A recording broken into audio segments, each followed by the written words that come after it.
Kevin!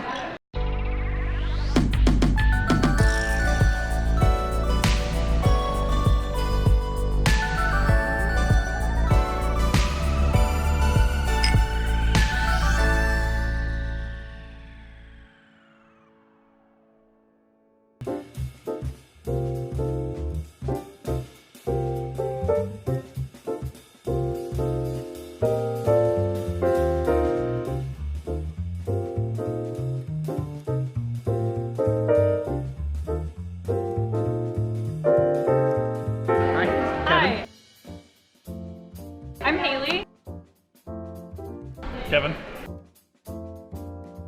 So, tell me what you're cosplaying as. I am cosplaying as Kevin Owens, a WWE superstar, and he's challenging for the World Heavyweight title soon, so I'm repping the title because I'm hoping he wins it. I am cosplaying as the Death Knight Tier 10 from World of Warcraft. And I'm cosplaying as Tormund Giantsbane from Game of Thrones. Nice.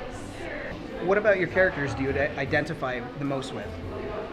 So, for me, playing World of Warcraft, you know, you kind of make your own character. When I started playing, my dad let me make a Death Knight on his account.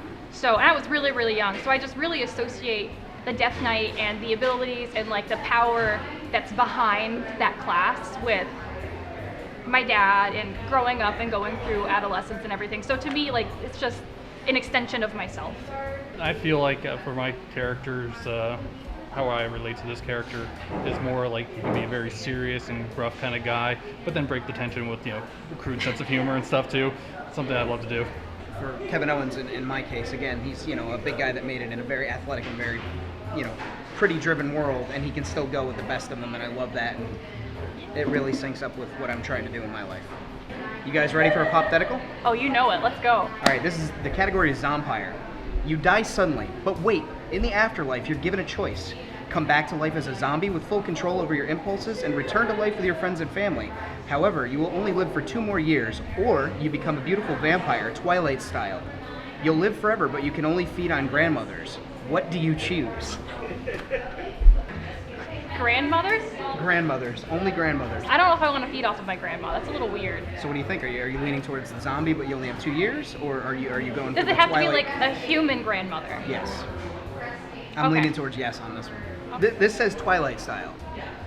I have to seduce the grandma. I mean, there are some pretty hot grandmas. I feel like if I looked hard enough, I could find some pretty nice grandmas. I feel like I would go with vampire. Go with vampire? Yeah. I might go with the zombie aspect. I mean, eventually I'm kind of one of those guys that in the morning without my coffee, I'm always going around. I think I'm going to have enough of this at some point, and feeding off grandmothers is probably going to wear kind of on me after a while. So Now for me, 2 years, it's like that's enough time to say goodbye to everybody that I want to and do the things that I want to do. But also, like, I could live forever, and old people love me. So, you know, You're one of winning them. over grandparents, thank you, I am old. Winning over grandmothers would, you know, be easy, and I could really, like, keep this longevity thing going for a while. So I think I'm leaning towards the vampire thing. I was worried that I was going to be alone for a second and be the No. weird one out. So who in your life doesn't cosplay that you think would benefit the most? My dad. My dad's got too much creative energy and doesn't know what to do with himself half the time, and I feel like if I just sat him down and was like, make this, he would just thrive. He would just thrive. I think, honestly, it would be my grandmother, because while she's up there in years, I remember any time on Halloween that she got into costume, she would giggle and have fun with it the entire time, and I really think that if I could convince her to get into a costume and come out to a convention even for an hour or so, she'd just have a great time, and it'd probably just, like, send her mood through the roof. I have nieces and nephews that are all kind of crafting, new types of people, growing up that way, a bit of nerdism, as we like to call it sometimes too. And I actually had one of my nieces try her first cosplay, and I'm trying to encourage my other nieces and nephews to learn the same, because it comes with a lot of critical thinking, creativeness as far as how to adapt certain materials for different ways, and they like theater and everything else, so I feel like I'm going to probably be more pushing that upon my youngest nieces and nephews. So, what was the most challenging thing you guys have ever had to overcome in life? Boy, that's a heavy one. Yeah, I know. I was thinking too. I was like, man. I guess to me, it would be the sudden loss of a family member, my brother-in-law. I only got to know him for a short while, and he was someone that was that loved like embracing like a nerd quality, and that's why with my nieces and nephews I've been finding it so important to bring them into my little world here of cosplay as well too. I think for me, when I was a child, I had an absent father and a mother who was abusive, and so at the age of 13, my grandparents took custody of me and brought me into their home, and I think the hardest thing was coming out of that, because it was only 13 years, but it did a lot of damage, and it took a while of undoing and coming into who I was as a person, because all I had in my head was the idea of who my caretakers thought I was. It's the thing that I've climbed over the most and gotten through and learned of who I am and what I can be and what I'm able to do, and see that it's not something that other people project on me, but it's what I make of it.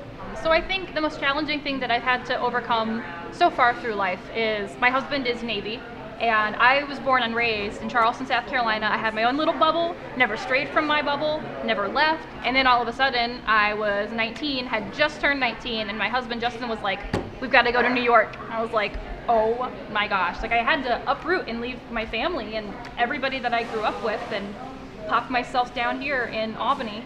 And I mean, I'm gonna sound kind of hokey and cheesy, but like cosplay is the thing that really got me out of my shell and talking to people and probably got me through it. So what does cosplay mean to you guys? For me, it's just a really, really good way to meet people who are interested in the same thing that I am and express myself creatively and just get to really know the people in my area. Like without cosplay, I wouldn't have the sense of community that I have right now. For me, cosplay means the ability to truly embrace what I enjoy. You know, I have hobbies and things that I like, but I don't get to fully jump into them, whereas cosplay allows me to become those characters, to hang out with other people who feel the same way, who connect in the same level that I do to characters or franchises from books, television, movies, video games, and it's inclusive too, and that's another thing cosplay really means. It includes everybody in all types of cosplay, whether you are a beginner or all the way up to master class. You've won 17 competitions. Like it's for everyone. For myself, it started off with just the crafting, having a passion for it, because I started off by making like wooden props for a video game and giving those out to other fans. But literally by cosplaying, you're wearing your fandom on your sleeve, and it makes a much easier way to conversate with some random stranger when you're at a place. And from that, I've grown to know so many more people and friends, because you find out people that are in such a variety of job type of positions, different areas of the world and stuff too. So it's like a really good way of an engineering of a social network. Are you guys ready to play some Click Clack Lumberjack? Oh yeah. All right. Really easy rules. We're just going to strip this tree of its bark until we just have the core of the tree. Each of you gets 2 hits, and every time you get a piece of bark, you get a point. Definitely try to find pieces with the grubs in them. You'll get an extra point for those. Who wants to start? All right, looks like I'm going first. You know, champ.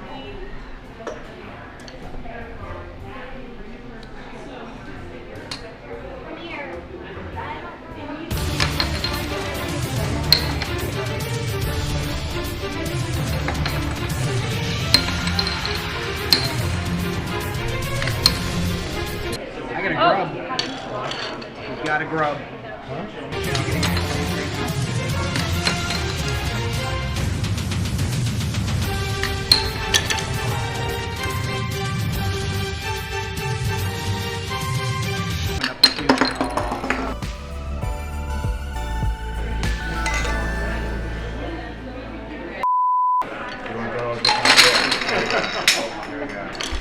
I didn't break it, right? That's totally broken. It's broken forever. You have to replace every game in here. I would cry.